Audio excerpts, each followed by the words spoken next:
Our first case today is in re adoption of BB, and we'll begin with counsel's appearances.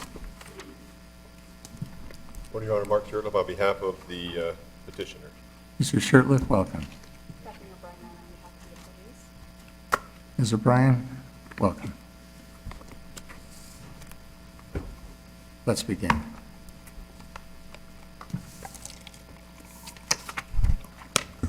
Mr. Chief Justice, members of the court, good morning. Please the court. Again, my name is Mark Shurtleff, and I represent the petitioner, who is the birth father in this case. This matter touches very, very deeply to me, and I think so many others, in the whole issue, particularly, I think, in this state of the importance of parental rights and a parental-child relationship.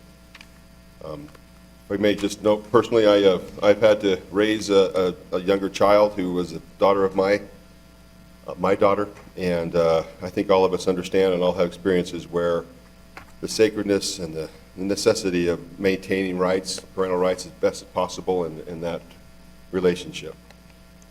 I want to focus, if I can, on 78B6 124 to begin with. I think that is the key statute in the state of Utah, which in our argument is unconstitutional both as written and as applied in this case.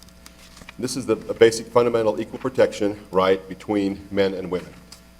Petitioner, we clearly understand that the rights of the birth mother, as established by this court and courts throughout the country, is sacrosanct and primary. So that because the birth mother, having carried the child, doesn't have to go through the steps the state of Utah has set up in order for a birth father to establish his rights to the child equal to those of the birth mother. Mr. Shurtleff, I have a question about standing, and this is take us a little bit off point from the briefs, because there's a footnote in the Appellee brief about standing, but my standing concern is a little bit different from there. So let me see if I can describe it for you, and try not to sidetrack us too far, but it's of concern to me. So in order to establish standing, your client has to assert an injury and show that that injury is causally connected to the legal violation that you are asserting. My understanding is that the injury that you're alleging is that your client was unable to retract the consent and relinquishment that he claims at some point he concluded was not voluntarily entered into, and the particular violation that you're claiming is an equal protection claim that says that your client had a right to go to a judicial officer as opposed to a notary public to have the relinquishment and consent signed off on by that judicial officer, who by statute would, if he were the mother as opposed to the father, this is your protection claim, would have had to certify that it was voluntarily entered into. So my question is whether there is evidence in the record that suggests that there is a causal connection between the alleged constitutional violation and the injury that your client claims to have suffered. And the concern that I have is that the evidence in the record seems to me to cut against it, because you have text messages and statements from the mother that suggest that as of the date of the consent and relinquishment, which I think was in June of 2017, that as of that date, it was voluntary. And my question then would be, is there some reason to believe that if on that date your client were required to jump through the hoop that a mother is required to go through, which is to go to a judge or some other designated officer under the statute, that things would have panned out differently? Absolutely, Your Honor. Where's the evidence of that, well, that it would have made a difference? Problem number one is that we had requested an evidentiary hearing before the district court, Right. where he would be able to attend and give testimony as to that, and bring other witnesses in and give testimony as to what would have happened or what he would have done, or what if he had been given that opportunity. And that was denied. But that's obviously that's not the. My understanding is that it was denied on the ground that your client had never done anything other than to advance just a vague general assertion that there was a lack of voluntariness, and that all the evidence in the trial judge's view cut against that, and so there was no basis for an evidentiary hearing. Is that That is what he wrote. what Judge Brady concluded? Yeah. So why was he wrong? We did not have the opportunity to express, to bring in witnesses and to establish and have him testify to the judge what was happening at the time. Certainly the facts were set forth as to how this occurred, that she asked him to come down. There was discussion about having sex and if he would sign this document. But if I may, I know that I don't know if I can answer the question as to whether it would actually be different, but if I may, there's two things, both statutes that we're challenging is of concern.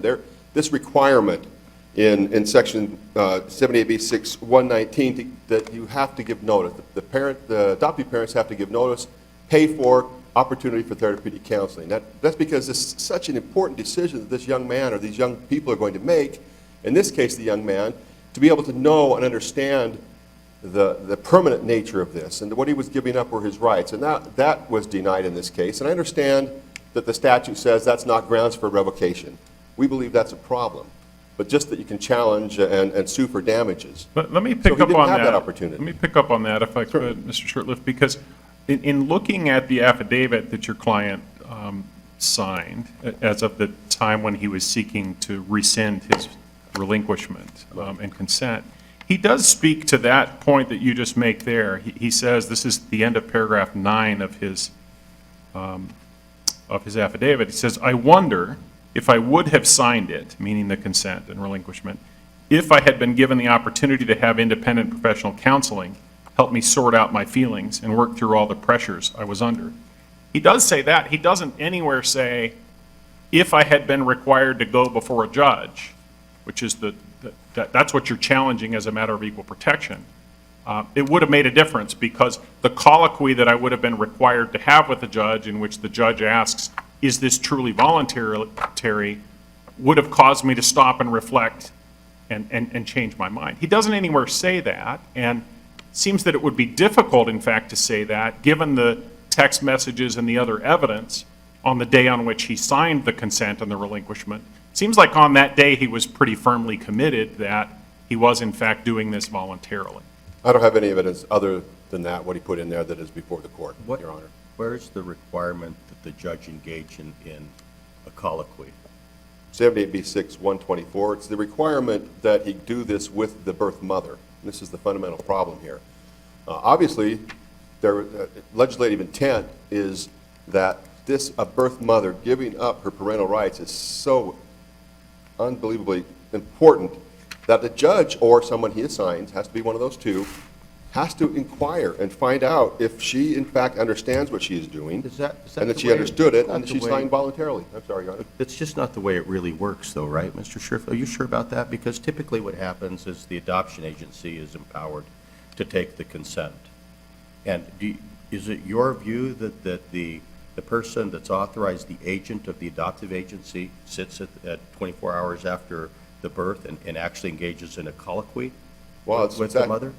That's what the statute requires, Your Honor. and Well, that'd be freely and voluntary. doesn't it just say that you have to certify? The person authorized by subsection 1 or 2, which, as Justice Simonis points out, might not be the judge, and I take it almost always or very often it's the adoption agency, shall certify to the best of his information and belief that the person executing the consent or relinquishment has read and understands the consent or relinquishment and has signed it freely and voluntarily. That's all that it requires, right? That's why I asked, where's the requirement for this colloquy? Now, look, as a matter of practice, district court judges engage in that colloquy.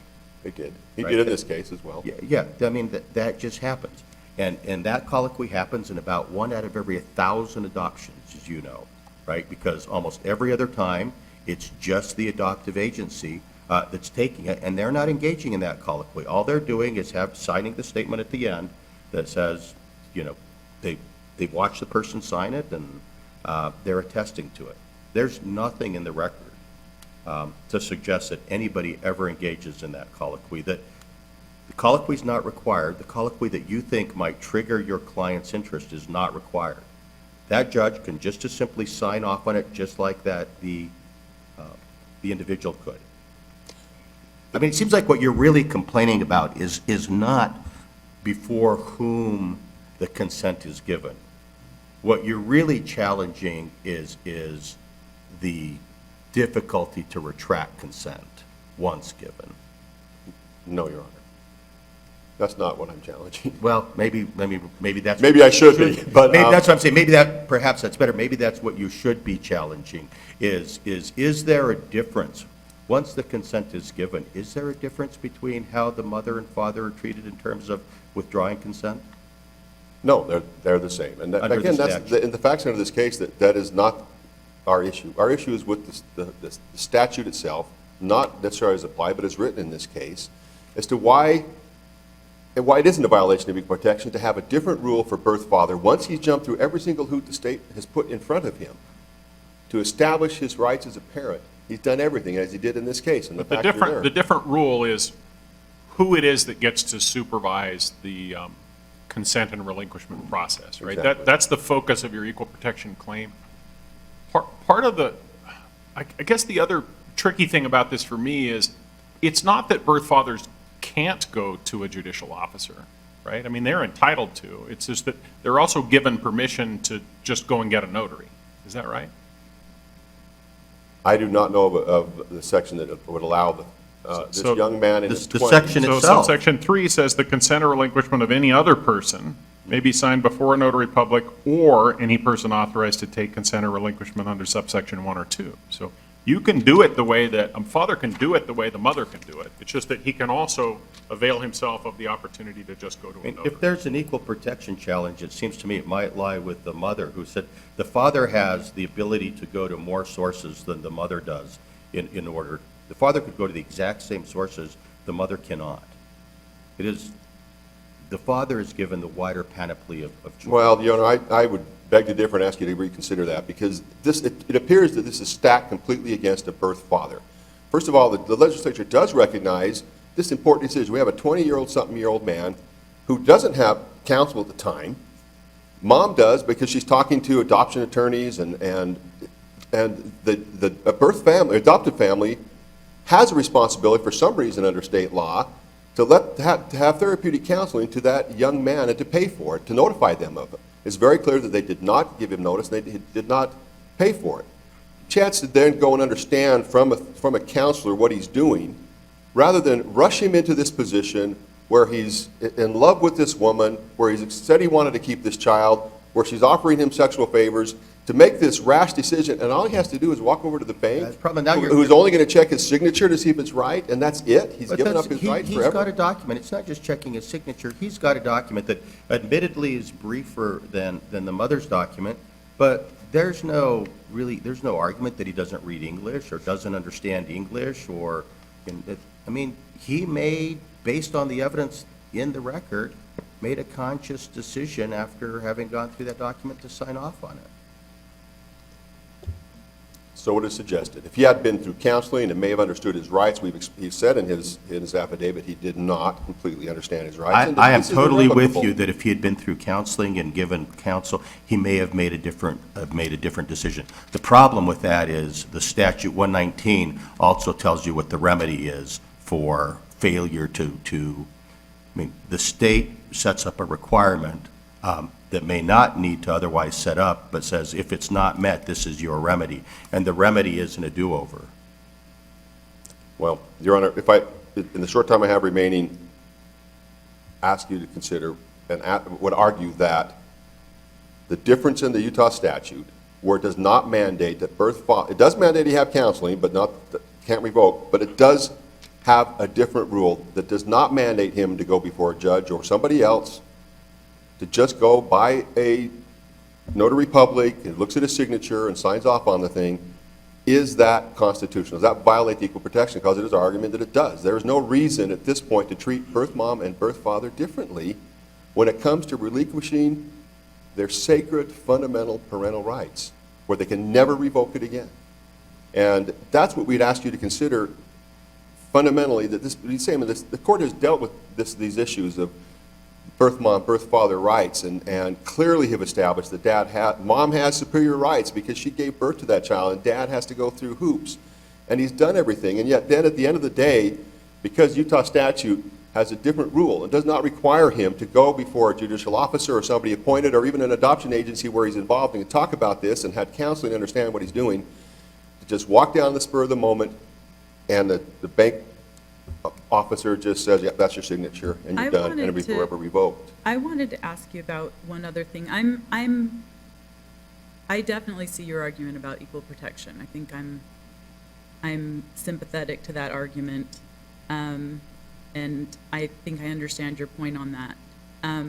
In addition to that, though, the section 78B6-119 on counseling for parents, you point out really the futility of the remedy, and that is the remedy the statute gives. I agree, it is pretty futile. It's definitely not what the person wants if they're trying to revoke their consent. Do you have, can you just, I want to make sure I understand your argument. So here we have a requirement that the birth parent be told about, given notice about the option for counseling, and that it will be paid for, and they have the right to have it. And then we have this remedy saying, but if that doesn't happen, they just get damages. The interesting thing to me is here, this adoption was not finalized. I can understand that more if the adoption had been finalized, but there's an open case. It's not finalized. Very shortly after signing this document, your client comes in and files a motion that he wants to revoke his signature, and the adoption's not final yet. And the judge then gives the mom an opportunity to rethink her consent, but won't even have an evidentiary hearing for the birth father. Is any of your argument based on the fact that the adoption is not final yet? I mean, the statute doesn't seem to specify that it needs to be, but I'd just like you to speak to that and whether any of your position hinges on whether the adoption's final or not. Oh, well, it does, and that's why my client attempted to get involved immediately and try to stop the train rolling towards the adoption. Once this motion to revoke was denied, if I remember correctly, we filed an appeal, but it was not, it was said it was not final yet. So we still had to wait for the adoption, where we didn't have a right to be there, to say anything. At that point, my client was out of the picture. He could not say anything or be involved in any way, shape, or form in the adoption proceedings. And so I think we did what we could at the time, and I've come to the court to try and hopefully in the future resolve this for other birth fathers out there and make sure that they're treated fundamentally fair under the Constitution. Could I ask you what I think is a follow-up question that relates to what Justice Peterson just asked you? And it also relates back to a question Justice Simonis asked earlier. It seemed to me that your equal protection claim in the district court was focused purely on this distinction between birth mothers have to go to a judicial officer or one of the other persons listed under subsection 1, and they have to make this certification. It was that distinction, and it wasn't an equal protection argument that said birth mothers get have this 24-hour waiting period, for example, that also applies to birth mothers but not to fathers, or that the trial judge discriminated against fathers on the basis of their sex by giving the mother the sort of last-minute opportunity in the colloquy that Justice Simonis was asking about. So the discrimination that you've alleged doesn't go to that. It goes more to who it is that gets to supervise the consent and relinquishment process. At least I couldn't see in the district court that you were challenging anything other than that. Am I wrong about that? You're not wrong about that. I did. It was not really, perhaps inadequately done. At the end of the day, when it comes to the right to rear your own child, it's so significant that anything in the statute that does not give the same opportunity, same right to birth father, once he's established those rights, should be overturned as unconstitutional and go back to fundamental fairness in making this lifelong decision to terminate your rights. Thank you. Thank you, Your Honor. Thank you, Mr. Shirtliff. Ms. O'Brien? Thank you. Chief Justice, Justices of the Supreme Court, and may it please the Court. I think it's important to address the procedural history and the context in which the issue of the evidentiary hearing is being portrayed to the Court. Counsel for the appellant has indicated that there was a request for an evidentiary hearing and that was denied. However, that is not the case. This matter went before the Court for oral arguments on September 5th, 2017, to deal with the biological father's motion to revoke his consent. At that time, there was already a hearing set for September, an evidentiary hearing set for September 15th that was preserved on the court's calendar. And on September 5th, and this is shown in the transcript from the September 5th hearing. Trial judge made a determination there wasn't a basis for a lack of, or for fraud, duress, or coercion, and that challenge there hasn't been a challenge to that. Correct, but at the opening of the hearing, there was a discussion of, is there a need for an evidentiary hearing? What does counsel believe? And there was a discussion on the record with the court saying, let's proffer evidence. Counsel will make their arguments. If the court determines that an evidentiary hearing is needed, it will be held. So Judge Brady essentially concluded that in light of the text messages and the other evidence, the assertion that there were promises made just wasn't enough to render the relinquishment involuntary. Is that right? Correct. That was part of his finding. He references the texts. He in fact cites them and quotes them in his ruling. However, counsel for the appellant on the record of the court in the closing of his arguments on, and this is at page 46 and 47 of the transcript for that hearing, requests the court not hold an evidentiary hearing, and instead indicates that there is no need to bring the witnesses, counsel, or take the court's time, and indicates on the record of the court that the judge has what he needs to make a ruling and determination. At the end of the day, the based upon- judge made a factual determination. That factual determination has not been challenged before us on appeal. Correct. Right.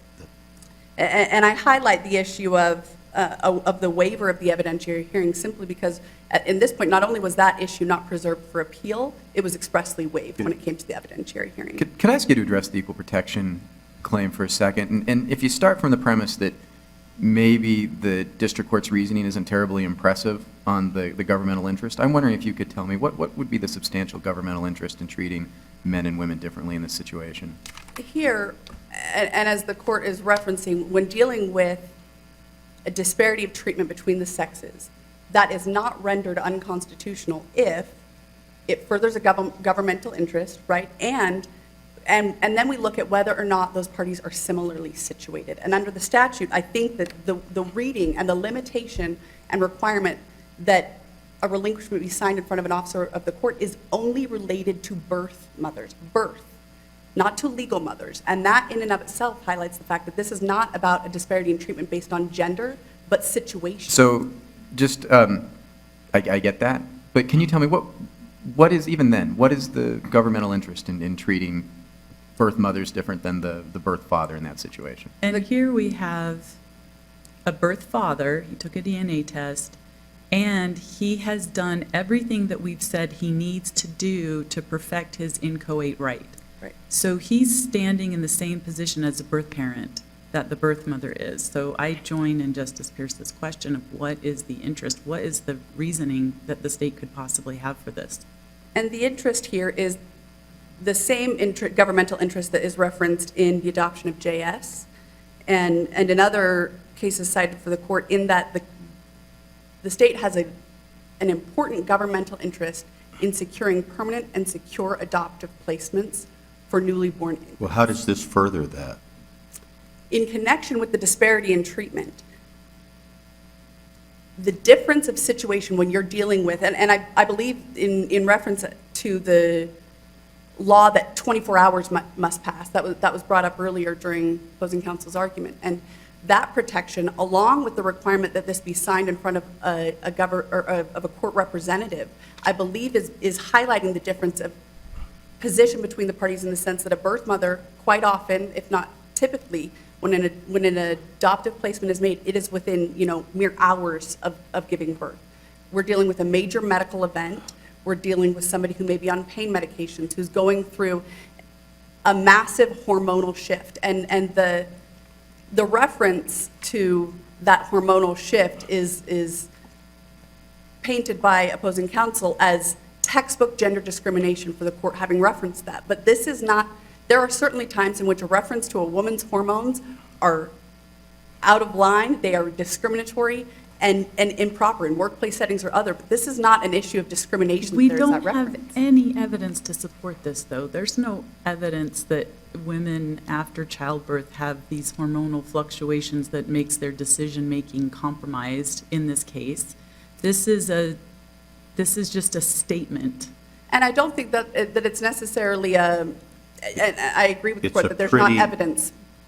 It's a pretty insulting statement. It's weak. But even It's if, weak. even if it's accepted, let's say, maybe the most persuasive aspect is the potential pain medications and their effects. But look, let's say it's accepted. That's an argument for ensuring secure adoptions through ensuring that the mother's consent is voluntary. Correct. But it's not, but why not do the same for fathers?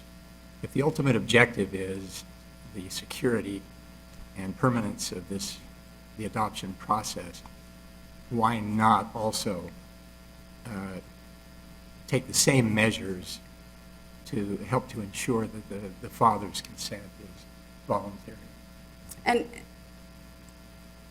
I think that that's, it's a fair question, and I don't believe that this is one of a why not in reviewing the matter before the court, but rather, is it constitutionally required based upon the language of the statute and whether or not there is a scenario in which the rule can be applied properly. The burden is on the appellant to demonstrate that based upon the language of the statute that it is facially unconstitutional and there is not a situation in which it can be Well, applied. they also make an as-applied challenge, too.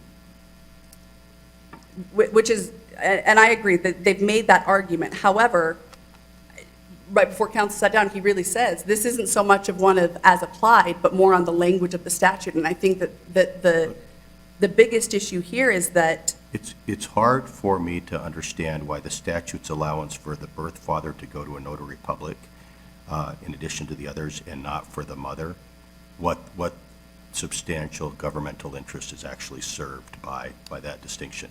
But I am very intrigued by Justice Lee's standing question, and I wonder if I could turn you to that for a minute. certainly, All right. So there is nothing in the record to suggest that this individual would have, if it had been given in front of a judge, for example, would have made a different decision. But I'm wondering, how could a birth father ever have standing to challenge Section 124 disparate treatment, kind of under the logic that's present here? I mean, would they have to have an email that says, kind of beforehand, that if I weren't giving up before a notary public? It's hard for me to imagine how standing could ever exist. Maybe you can help me with a factual scenario in which, under this formulation of standing, a birth father would ever have standing to challenge 124? Do you see what I mean? I do see what you mean. Okay. And Because standing, I'm not sure I understood my own question, so I thought I'd better check with you. at least I want to believe that I understood what you mean. But if I can pare it back and maybe make sure that I'm accurately understanding the court's question, you're asking if there's a scenario in which a birth father is going to have standing to challenge the provision that deals with the relinquishment being taken in front of a notary versus in front of I a think Justice Lee's justice. articulation of the standing point, and the question is a really important one, a really interesting one. And I'm just trying to figure out whether it's kind of a King's X kind of argument, which would mean that a birth father could never have standing to challenge, a birth father who has otherwise perfected his inchoate rights would never have standing to challenge the disparate treatment in the statute.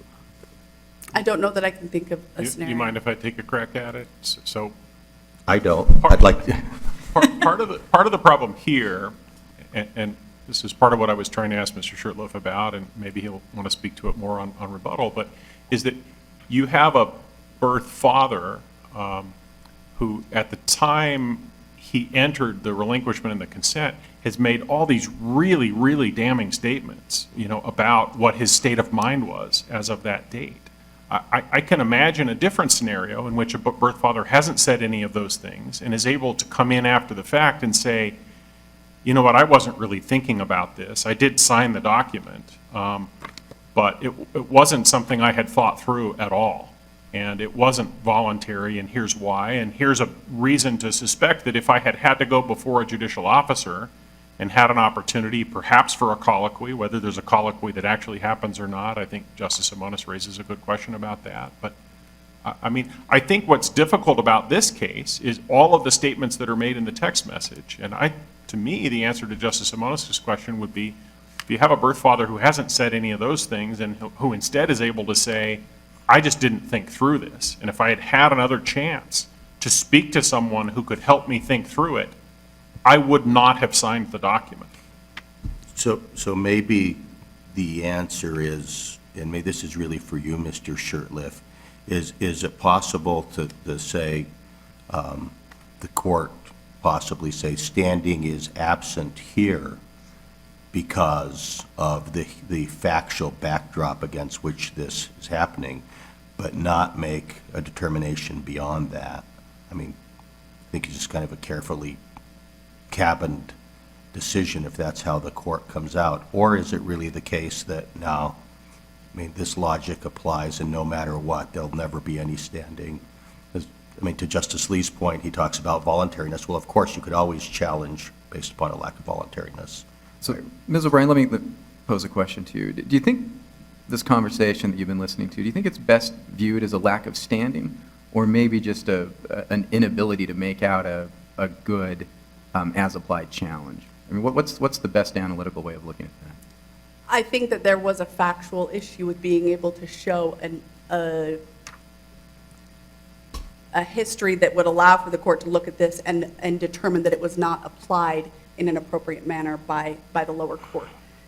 Beyond that, and I appreciate the example given by Justice Lee, I think it's exactly correct, and the reference to the text messages, they are quite damning in the history that they give, that there was this grappling for extended periods of time, and if anything, an expression of the imposition of will by his parents, which he overcomes and then verbalizes and expresses a feeling of peace and feeling that this decision that he has made alone is the right decision and in the daughter's best interest. That creates a very large problem, and then being able to turn around and say, based upon the circumstances, there is a basis to challenge law as applied.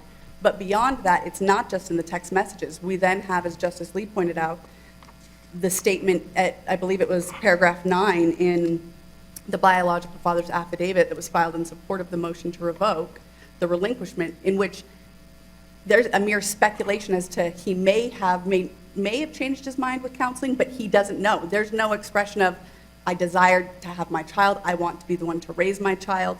And in fact, at page 36 of the transcript in dealing with oral arguments on the motion to revoke, there's an expression to the court that remains unchallenged that the appellant was not seeking to be the minor's primary caregiver. I think this is one of certainly emotional difficulty and turmoil over the ramifications of a very difficult decision, but it is not one that there's been any conclusive evidence that a decision would have been made otherwise. In fact, even without the ability to go back and to have the counseling, that even now, there's not a statement on the record that indicates that he wants to raise his child or that he wants a different decision to be currently made. And I think that certainly creates additional layers and issues when it comes to standing in terms of the case before the court. Have we even gotten to that point, though? I mean, when he made the statements that he's required to make in order to establish his right as the father, the court wasn't really ever at a point of determining who should have custody, or, I mean, it seems like this is kind of an initial thing that needs to be decided before you even get to that. Right now, he's just fighting to have any sort of parental right at all. That is correct. 78A is cited, at length throughout the appellant's brief, but that is dealing with involuntary termination of parental rights, which you've just pointed out, that's only where the standard comes into best interest and custody and with the different factors that come into play. But the trial court, or the district court held, there was no need to even get into that, because what we have here is not the scenario of involuntary termination. What we have here is an individual who signed a relinquishment and consent through factual evidence before the court, showed a grappling, a weighing, and provides a reasoning as to why he made the decision he did, expresses a piece.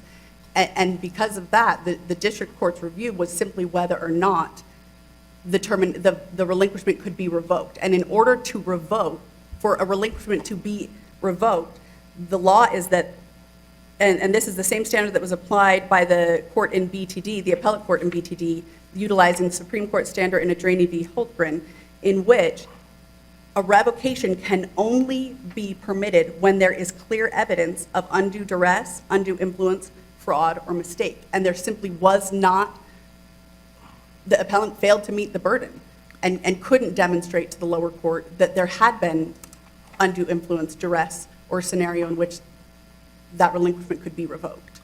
In the relinquishment that the birth father signed, I was looking for it in the record to refresh my memory on this, but couldn't spot it right now. Did it state in the relinquishment that he was given notice by the adoptive parents or by someone that he had the right to counseling, and he was aware of that and was waiving it?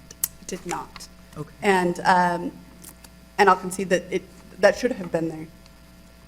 However, because we have this governmental interest of secure adoptions and permanent placements, for that reason, 78B6119 does not permit invalidating a relinquishment as grounds to overturn the adoption of the decision. It's interesting, though, because there is a bit of a conflict. I mean, that language, I agree with you, that is in there. But there is a bit of a conflict with the statute that says if the adoption doesn't go through, then basically those relinquishments go away. And we wouldn't hold it against a birth parent, if they then tried to come forward after an adoption doesn't go through and parent that child. They sort of disappear.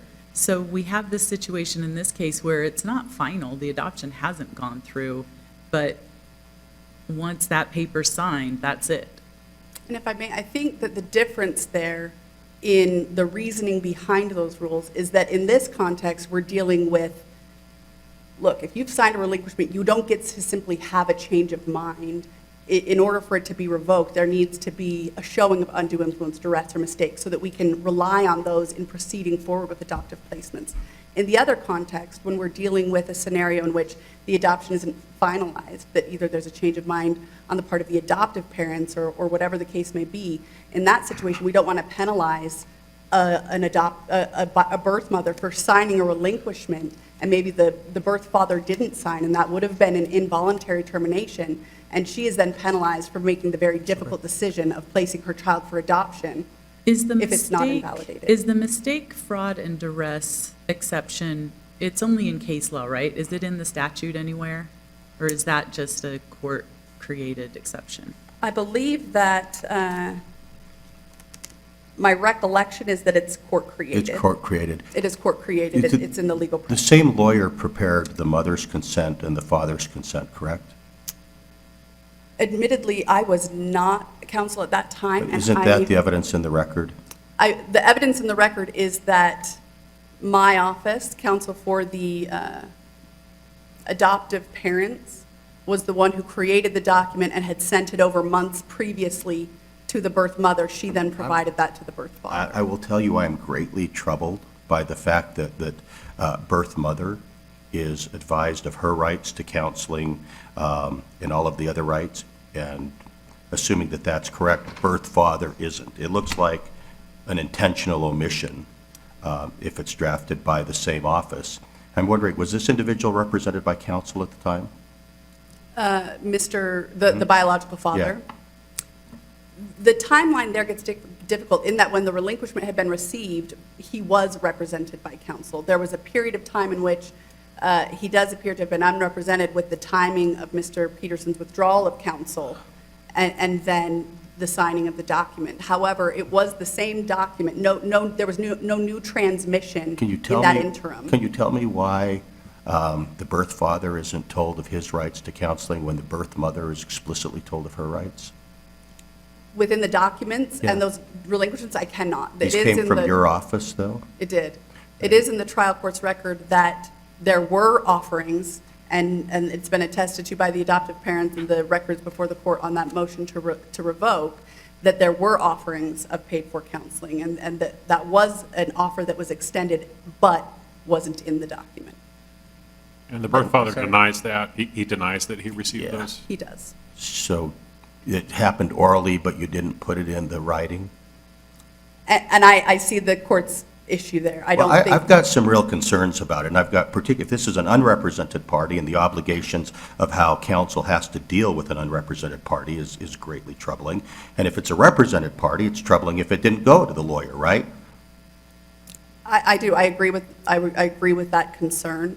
This is really, I mean, this looks like, on its face, it looks like, hey, we don't care about not advising him because we know there's no real penalty.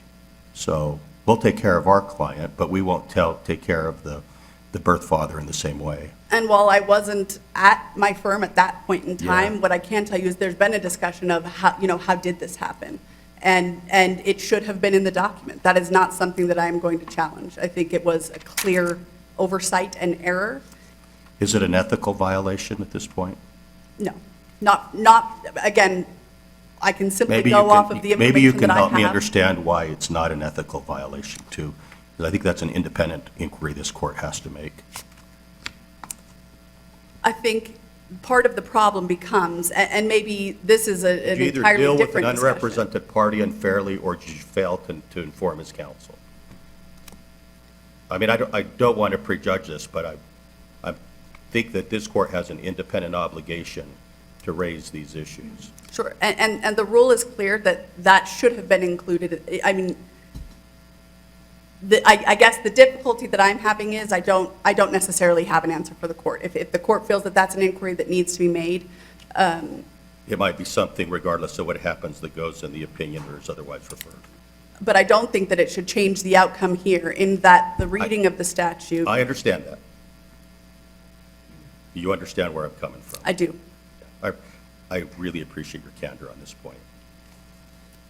And my time's up if the court has no further questions for me. Thank you, Ms. O'Brien. Thank Mr. Shirley? Mr. Shurtleff, did the documents come from the same lawyer? They did. Was your client represented at the time? He was. Did they go to the lawyer? Nope, they gave it to birth mom and said, here, go get him to sign it. Which is part of the concern, because at that point, all you have to do is walk him down to the bank, and Have you made a referral to the bar? I have not, Your Honor. Is there a basis for one? I don't know. I'm just wondering. Leave that to the bar, Your Honor. Well, I don't know. As a lawyer of the court, Well, as it's an been a officer of the concern. court, you have an obligation. If you're making a determination that there's not one, it may inform the court's decision about whether there is one.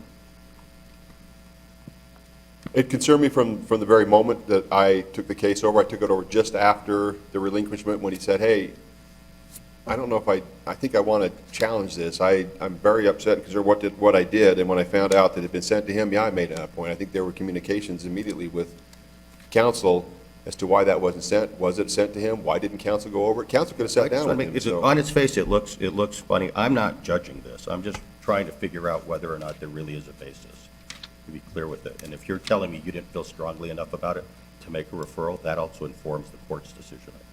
I did not make a referral, Your Honor. I focused on trying to set right what I thought was an inequity at the time, and a relinquishment that was done without full knowledge and understanding that this was final and forever, could not be challenged. Going back to, I don't know if I answered the court's You did. question. I'm just expressing trouble. Look, it seems to me that there's a problem with the causal connection, because I think that the causal connection comes with the lack of the 119 information, and it comes with the decision to deny the revocation.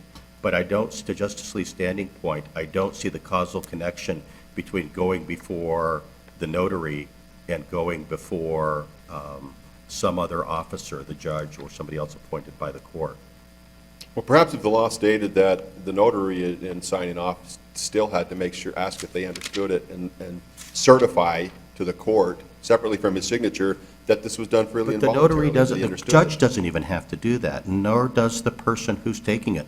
That's what, for my first question, there's no requirement for a colloquy. It's, sorry. Isn't there, I don't want to interrupt, but No. doesn't, the judge or judicial officer is required to certify that the relinquishment was voluntary. Is that incorrect? that's what, it does require That's that, and then it required. It was, certainly suggests that the judge would need to take some measures, presumably, a colloquy to make that factual finding, right? Not only, yes, Your Honor, correct, not only about whether it was voluntary, but that they read and understood it. How do they do that without asking some questions? And the as to what- notary, it's just, this is who he purports to be. Yeah, Right. it's a signature. Although the statute says certify to the best of his information and belief, the person executing the consent. I mean, information and belief, that's kind of wiggle language that, and plus you have to understand this is not just a judge or a judicial officer, but also an adoption agency, under subsection Professionals C. who, that is their job, they do it, they're professional, their part is to do adoptions. A bank employee who simply pays a fee and all he does is say, or she, that's his signature, it's, No, I understand the difference. It's just, I'm just speaking to this specific question about, is there a colloquy and what would a judge or an adoption agency have to do? I mean, the language of information and belief suggests to me that that can be signed without having a conversation with someone. I haven't been told otherwise, to the best of my information and belief, this is someone who did it voluntarily. And I'm not suggesting that that's correct. I think the equal protection claim you've raised is a serious one, I really do. I'm just not sure that I see the causal connection, which, goes to this question of if the father had been required to jump through the same hoops that the mother was required to jump through, would it have turned out any differently? I don't see anything on this record to suggest that it would have. well, that's to Justice Harmonis' question on that very point. At the time that he's doing this, whether he knew he would do it or not, we don't know. He may have changed his even if he has spoken to his lawyer about it, may have changed his thoughts about it when he may have understood it better, but certainly to have gone through counseling, therapeutic counseling, understand his feelings and what this meant, he certainly had expressed his desire over and over again through text messages from day one that he wanted to adopt this child. He wanted to raise it. He wanted to do it together, and if not together, then he would do it alone and with his parents. He also He pretty certainly clearly understood said on June 17, 2017, in text messages, I've now thought more about this, and I've decided this, I'm paraphrasing, of course, but I've decided now that this is in my child's best interest. He says that very clearly, and he says very clearly, I'm doing so voluntarily. He does, Your Honor, and he waffled many times back and forth in those text messages. I think the waffling alone, plus the fact that Did he waffle on June 17, I'm 2017? saying before that date. He went back and forth on this. But no waffling on that date. On that right? date, he did And so, not. I'm not trying to hound you here. I'm No, really just I'm interested trying. in this causation question, which is,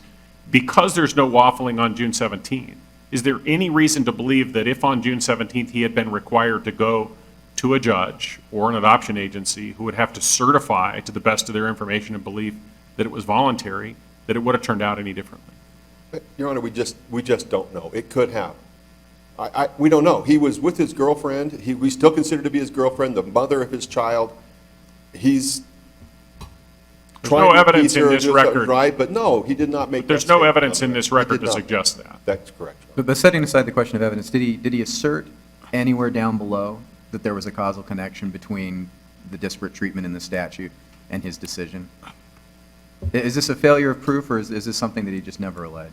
No, I believe we allege, Your Honor. I can't point my finger on it right now, but certainly by the fact that he moved to set aside or to revoke his relinquishment is evidence that he had changed his mind. But in the or he course of didn't that, did know. he ever represent to the district court, had this been, I believe we made that property evidence. I don't have the record in front of me, Your Honor, so I don't want to misrepresent the court, but I do believe that we did make that proffer at the time of the hearing. Even if not explicitly, certainly implicitly. I think so, Your Honor. Thank you. I just want to apologize for the court for being late, both to court, counsel, and Problem. apologize, but thank you for your indulgence. Thank you, Mr. Shirtliff. Ms. O'Brien, we appreciate your arguments, and we'll take this matter under advisement.